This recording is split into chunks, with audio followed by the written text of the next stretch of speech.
ನಾವೀಗ ಅಥಣಿ ಪಟ್ಟಣದ ಬಸ್ ನಿಲ್ದಾಣದ ಹತ್ರ ಇದ್ದೀವಿ. ಇಲ್ಲಿ ಒಂದಷ್ಟು ಆಟೋ ಚಾಲಕರಿದ್ದಾರೆ. ಆಟೋ ಚಾಲಕರು ಏನ್ ಹೇಳ್ತಾರೆ, ಯಾಕಂದ್ರೆ ಬಹುತೇಕ ಇಡೀ ಪಟ್ಟಣವನ್ನ ಸುತ್ತಾಡುವಂತವ್ರು, ಪಟ್ಟಣದಲ್ಲಿ ರಸ್ತೆಗಳ ಸ್ಥಿತಿಗತಿ ಹೇಗಿದೆ ಅನ್ನೋದ್ರ ಅವ್ರಿಗೆ ಚೆನ್ನಾಗಿ ಗೊತ್ತಿರುತ್ತೆ. ಅವ್ರನ್ನೇ ಮಾತಾಡ್ಸೋಣ. ನಮ್ಮ ಕ್ಷೇತ್ರದಲ್ಲಿ ಲಕ್ಷ್ಮಣ್ ಸವದಿ ಅವರು ನಿಂತರೆ ಆರಿಸಿ ಬರ್ತಾರೆ. ಆರಿಸಿ ಬರ್ಲಿ. ಕ್ಷೇತ್ರದ ಪರಿಸ್ಥಿತಿ ಏನಿದೆ ಈಗ? ಕಳೆದ 5 ವರ್ಷದಲ್ಲಿ ಕೆಲಸಗಳಾಗಿದಾವ ಏನೇನು, ಏನ್ ಕತೆ? ಕ್ಷೇತ್ರ ರಸ್ತೆಗಳ ಪರಿಸ್ಥಿತಿ ಯಾವ ರೀತಿ ಇದೆ ಸರ್? ಈಗ ಬರ್ತಾ ನೋಡಿದ್ರಲ್ಲ ಕ್ಷೇತ್ರದಲ್ಲಿ ಅಲ್ಲಿ ಮುಂದೆಲ್ಲ ಏನು ಹಡ್ಡಾರ ಅದು ಏನು ಮಾಡಿಲ್ಲ. ಇದು ಲಕ್ಷ್ಮಣ್ ಸವದಿ ಅವರು ಮಾಡಿದ್ದಾರೆ. ಅದ್ರ ಮುಂದೆ ಕುಮಟಳ್ಳಿ ಅವರು ಏನು ಮಾಡಿಲ್ಲ. ಈಗ ಅದು ಕೆರೆ ಅಂತೇಳಿ ಅದ್ರ ಫಂಡ್ ಎಲ್ಲ ತಿಂದಾರೆ. ಇಲ್ಲಿ ಏನು ಕೆಲಸ ಇಲ್ಲ. ಲಕ್ಷ್ಮಣ್ ಸವದಿ ಅವರು ಅಭಿವೃದ್ಧಿ ಭಾಳ ಮಾಡಿದ್ದಾರೆ. ಬ್ಯಾರೇಜ್ ಮಾಡಿದ್ದಾರೆ, ಇದೆಲ್ಲ ಮಾಡಿದ್ದಾರೆ ಕೆಲಸ. ಇವರು ಈಗಿನವ್ರು ಏನು ಮಾಡಿಲ್ಲ. ಹೊಸ ಶಾಸಕರು ನಂತರ ಕಾಂಗ್ರೆಸ್ ಇಂದ ಬಂದಿರತಕ್ಕಂತ ಬಿಜೆಪಿ ಶಾಸಕರು, ಹಾಲಿ ಶಾಸಕರು ಕುಮಟಳ್ಳಿ ಅವರು ಏನು ಮಾಡಿಲ್ಲ ಅಂತೀರಿ? ಮಾಡಿಲ್ರಿ, ಇಲ್ಲಿ ಏನು ಮಾಡಿಲ್ರಿ ಅವರು. 5 ವರ್ಷದಲ್ಲಿ ಏನಾಗ್ಲಿಲ್ಲ. ಈಗ 5 ವರ್ಷದಲ್ಲಿ ಇಲ್ಲಿ ಹತ್ನೂರಿಗೆ ಏನು ಇದನ್ನ ಮಾಡಿಲ್ರಿ ಅವರು ಅಭಿವೃದ್ಧಿ. ಲಕ್ಷ್ಮಣ್ ಸವದಿ ಅವರು 15 ವರ್ಷ 3 ಸರ್ಪ ಏನು ಅವರು ಹಾರಿಸಿ ಬಂದರು. ಅವರಿದ್ದಾಗ ಮೊದಲು ಹೇಳೋದು ಅಂದ್ರೆ ಕೆಲಸ ಅನ್ನೋದಕ್ಕಿಂತ ಅಥಣಿ ಕ್ಷೇತ್ರ ಶಾಂತ ಇಟ್ಟಿದ್ರು. ಯಾವುದು ಜಾತಿ ಇದು ಅದು ಇಲ್ಲ.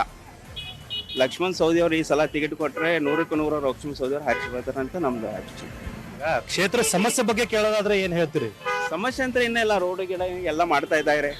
ಲಕ್ಷ್ಮಣ್ ಸವದಿ ಅವ್ರ ನೇತೃತ್ವದಲ್ಲಿ ಕೆಲಸ ಆಗ್ತಾ ಇದೆ. ಉಪಮುಖ್ಯಮಂತ್ರಿ ಆದ್ಕೂಳೆ ಬಹಳಷ್ಟು ಕೆಲಸವನ್ನು ನಮ್ಮ ಊರಿಗೆ ತಂದರು ಅವರು. ಅವ್ರ ಲಕ್ಷ್ಮಣ್ ಸವದಿ ಇದರಿಂದ ಬಹಳ ಅಭಿವೃದ್ಧಿ ಆಗ್ತಾ ಇದೆ ಅಥಣಿ ತಾಲೂಕು. ಈಗ ಇದ್ದವರು ಶಾಸಕರು ಶಾಸಕರು ಏನು ಅಷ್ಟೇ ಕಟ್ಟೆ. ಲಕ್ಷ್ಮಣ್ ಸವದಿ ಅವರು ಇಂಪಾರ್ಟೆಂಟ್. Saudi 101 Saudi win. ನಾನೀಗ ಅಥಣಿ ಪಟ್ಟಣದ ಮುಖ್ಯ ಮಾರುಕಟ್ಟೆಯಲ್ಲಿದ್ದೀನಿ. ಈ ಒಂದು ಮಾರುಕಟ್ಟೆಯಲ್ಲಿ ಹಳ್ಳಿಗಳಿಂದ ಬರ್ತಕ್ಕಂತ ಸಾವಿರಾರು ಜನ ಇದ್ದಾರೆ. ನಿತ್ಯ ಮಾರುಕಟ್ಟೆಗಾಗಿ ಆಗಮಿಸ್ತಾರೆ. ಅದೇ ರೀತಿ ಏನಂತಂದ್ರೆ ವ್ಯಾಪಾರಿಗಳಿದ್ದಾರೆ. ಸೊ ಇಲ್ಲಿ ಜನ ಏನ್ ಹೇಳ್ತಾರೆ ಅವರಿಂದ ತಿಳ್ಕೊಳ್ಳೋಣ. ಸೊ ಸಾಕಷ್ಟು ಜನ ಇದ್ದಾರೆ, ಮಾತಾಡಿಸ್ಕೊಂಡು ಹೋಗ್ತೀನಿ ನಾನು. ನಿಮ್ಮ ಕ್ಷೇತ್ರದ ಬಗ್ಗೆ ಏನ್ ಹೇಳ್ತೀರಿ? ಏನ್ ಹೇಳಿದ್ರಿ, ಎಲ್ಲ 2 ಪಾರ್ಟಿ ಚಲೋ ಅದಾವ್ರಿ. ಅದಕ್ಕೆ ಈಗ ಕಳೆದ 5 ವರ್ಷದಾಗ ಎಷ್ಟು ಕೆಲಸ ಆಗ್ಬೇಕಾಗಿತ್ತು ಅಷ್ಟು ಪ್ರಮಾಣದಾಗ ಆಗಿದೆಯಾ? ಇನ್ನು ಏನ್ ಆಗ್ಬೇಕಾಗಿತ್ತು? ಕೆಲಸ ಆಗ್ಬೇಕಾದ್ರೆ ಕರೆ ಆಗ್ಯಾವ, ಸಾಕಷ್ಟು ಆಗ್ಯಾವ್ರಿ. ಏನು ಅದೇನ್ರಿ, ಎಲ್ಲಾರದು ಹವಾನ ಐತ್ರಿ. ಏನ್ ತಿಳಿವತ್ತಿನ ದೀಪ ಅಂತ ಗೊತ್ತಾಗ ಏನ್ ತಿಳಿ ಪಾಪ ನೀನ ಹೌದೌದು ಚಲೋ ಐತ್ರಿ. ಕುಮಟಳ್ಳಿ ಅವ್ರು ಲಕ್ಷ್ಮಣ್ ಸವದಿ ಇಬ್ರು ಚಲೋ ಅದಾರ್ರಿ. ಯಾರು ನಿಂತರು ಆರಿಸ್ಬೇಕು. ಈಗ 5 ವರ್ಷನಾಗ ಕೊಟ್ಟ ಭರವಸೆಗಳು ಈಡೇರಿಸಿದಾರ, ಇನ್ನೂ ಏನು ಈಡೇರಿಸಬೇಕಾಗಿತ್ತು? ಇಲ್ಲಿ ರೋಡ್ ಒಳಾಟ ಏನು ಸುಧಾರಿಸ್ಬೇಕ್ರಿ. ಹಳ್ಳಿಗಳಿಗೆಲ್ಲ ನೀರಾವರಿ ಮಾಡ್ಲಾತಾರ, ಚಲೋ ಮಾಡ್ಯಾರ. ನಮ್ಮ ಶಾಸಕರು ಪಕ್ಷಾಂತರ ಮಾಡಿದ್ರು.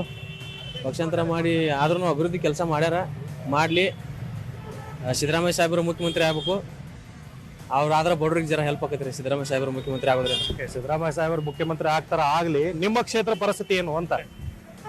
ನಮ್ಮ ಕ್ಷೇತ್ರದ ಪರಿಸ್ಥಿತಿ ಏನು ಹೇಳಿದ್ರಿ, ಇಲ್ಲಿ ಅತ್ಯಂತ ಘಟಾನುಘಟಿ ನಾಯಕರು ಅದಾರ. ಯಾರಾದ್ರೂ ಒಳ್ಳೆ ಕೆಲಸ ಮಾಡಲಿ. ನಮ್ಮ ಅಥಣಿ ಮತಕ್ಷೇತ್ರ ಸುಧಾರಿಸಿಲ್ಲ ಅನ್ನೋದು ಅಷ್ಟೇ ನನ್ನ ಉದ್ದೇಶ. ಏನ್ ಹೇಳ್ತಾರೆ ನಿಮ್ಮ ಕ್ಷೇತ್ರದ ಬಗ್ಗೆ?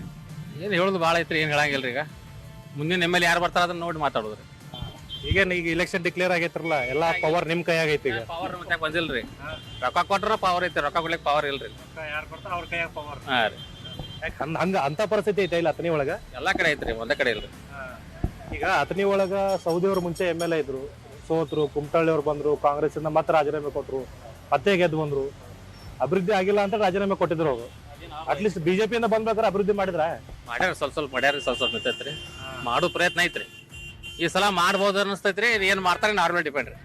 ತಮ್ಮ ಒಳಗ ಪಕ್ಷಗಳ ಆಂತರಿಕ ಜಗಳದಿಂದ ಜನ ಬೇಸತ್ತಾರ. ಇವತ್ತು ಹಾಲಿ ಶಾಸಕರು ಇರ್ಬೋದು, ಮಾಜಿ ಶಾಸಕರು, ಮಿನಿಸ್ಟ್ರಿ ಯಾರೇ ಇರ್ಬೋದು, ಆದ್ರೆ ಹಳೆ ಮಂದಿ ಏನೈತಿ ಅವ್ರಿಗೆ ಬೇಸದ್ದಾರೆ. ಸ್ವಲ್ಪ ಏನೋ ಜನ ಬದಲಾವಣೆ ಮಾಡ್ಬೇಕಂತೇಳಿ ಜನ ತೀರ್ಮಾನ ಮಾಡ್ಲಾಯ್ತು. ಅದನ್ನ ಕಾದು ನೋಡ್ಬೇಕೈತಿ ಇವತ್ತು. ಯಾಕಂತಂದ್ರೆ ಇವತ್ತು ಕೆಲವೊಂದು ಯೋಜನೆಗಳು ತರ್ತೀವಿ ಅಂತೇಳಿ ಬರೀ ಮಾತಿನಲ್ಲೇ ತರಲಾದಾರ ಹೊರತಾಗಿ ಈ ಕಾರ್ಯರೂಪಕ್ಕೆ ಯಾವ ಬರಲಿಲ್ಲ. ಅದರಿಂದ ಜನ ಬೇಸತ್ತು ನಮ್ಮ ಅಥಣಿ ಪೂರ್ವ ಭಾಗದ ಜನತೆ ಒಂದು ಸ್ವಲ್ಪ ಬೇರೆ ಕಡೆ ವಾಲ್ಬಹುದು ಅಂತೇಳಿ ನಮ್ಮ ನಿರೀಕ್ಷೆ ಇದೆ. ನಾ ರೈತರ ಪರವಾಗಿ ನಿಂದಿರ್ತೀನಿ. ಅಥಣಿ ಅಭಿವೃದ್ಧಿ ಮಾಡೋದೇ ನಂದು ಜಯ ಅಂತ ಹೇಳಿದ್ರು. ಯಾವ ಸಚಿವ ಸ್ಥಾನನೂ ನನಗೆ ಬೇಡ, ನಾನು ಯಾವ್ದು ಆವೇಶಕ್ಕೂ ಒಡ್ಡಿಲ್ಲ. ನಮಗೇನ ನಮ್ಮ ಅಥಣಿ ಜನಕ್ಕೆ ಏನು ಅಭಿವೃದ್ಧಿ ಆಗ್ತೈತಿ ಅದನ್ನ ಒಂದು ಮಾತು ಕೊಟ್ಟಿದ್ರು. ಆದ್ರೆ ಅವ್ರು ನಡ್ಕೊಲಿಲ್ಲ. ಯಾಕಂದ್ರೆ 100ಕ್ಕೆ 75ರಷ್ಟು ಅವ್ರು ನಡ್ಕೊಂಡಿಲ್ಲ.